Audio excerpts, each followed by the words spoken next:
Panoli railway police station હદમાં mobile સ્નેચિંગની ઘટના જીવલેણ સાબિત. ભરૂચના પાનોલી રેલવે સ્ટેશનમાં જિલ્લામાં રેલવે મુસાફરોની સુરક્ષાને લઈને ચિંતાજનક ઘટના સામે આવી છે. પાનોલી રેલવે પોલીસ સ્ટેશનની હદમાં મોબાઈલ સ્નેચિંગની એક કથિત ઘટનાએ ગંભીર સ્વરૂપ ધારણ કર્યું છે.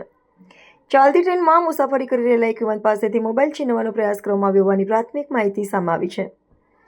મળતી માહિતી મુજબ યુવાન ટ્રેનમાં મુસાફરી કરી રહ્યો હતો. તે દરમિયાન કથિત રીતે મોબાઈલ સ્નેચિંગનો પ્રયાસ થયો હતો. આ દરમિયાન યુવાન ચાલતી ટ્રેનમાંથી નીચે પટકાયો હતો અને અકસ્માતમાં યુવાનને ગંભીર ઇજાઓ પહોંચતા તેને સારવાર માટે હોસ્પિટલ ખસેડવામાં આવ્યો હતો. જો કે સારવાર દરમિયાન યુવાનનું મોત થયું હોવાનું જાણવા મળ્યું છે. ઘટનાની જાણ થતાં પાનોલી રેલવે પોલીસ સહિતની ટીમો દ્વારા તપાસનો ધમધમાટ શરૂ કરવામાં આવ્યો છે. ઘટનાને લઈને સામે આવેલા સીસીટીવી ફૂટેજ પણ તપાસના કેન્દ્રમાં છે. સીસીટીવી ફૂટેજ અને અન્ય ટેકનિકલ પુરાવાના આધારે ઘટનામાં સંડોવાયેલા કથિત આરોપીઓ સુધી પહોંચવાના પ્રયાસો હાથ ધરવામાં આવ્યા છે. જોકે ઘટનાને સમય વીતી ગયો હોવા છતાં કથિત આરોપીઓ હજુ સુધી પોલીસની પકડમાં આવ્યા નથી.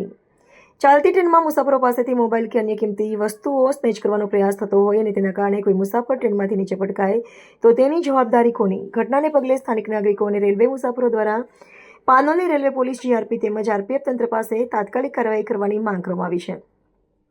હાલ સમગ્ર મામલે પોલીસ તપાસ ચાલી રહી છે. કથિત આરોપીઓની ધરપકડ બાદ જ મોબાઈલ સ્નેચિંગની ઘટના કેવી રીતે બની અને યુવાન ટ્રેનમાંથી કયા સંજોગોમાં પટકાયો તેની સંપૂર્ણ હકીકત સામે આવશે. રિપોર્ટર રવિ સૈયદ, પાનોલી.